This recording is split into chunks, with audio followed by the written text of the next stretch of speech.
Sa ginanap na events ng mga Buenavides ay nagkita naman sila Astor Fields at Vittorio Buenavides sa Grand Lux, pati rin ang anak nitong si Iris. Pinakilala na rin ni Iris ang kanyang asawang si Tyrone dito kay Ma'am Astor Fields.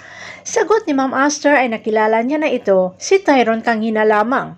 Tinawag naman ni Vito si Heather para ipakilala ang kanyang bunsong anak kay Astor. Pero kapansin-pansin na nakatutok ang paningin ni Heather sa nakadisplay na malaking screen, ang larawan ni Ma'am Astor Fields kasama ang kanyang anak na si Marigold. At ito'y birthday ni Marigold na nakadisplay sa Grand Floral Exhibition. Mangiyak-ngiyak si Heather habang tinitingnan ang larawan at kailan pang hawakan siya ni Vittorio ang kanyang ama para ipakilala kay Ma'am Astor Fields. Kapansin-pansin ang matamlay na si Heather at nagpaalam sa kanyang ama na mauna na itong umuwi. Sino kaya si Marigold at Astor sa buhay ni Heather? Bakit may kakaibang impact ang larawan sa kanya? Malalaman na lang natin ito sa mga susunod na mga episode dito sa Lavender Fields.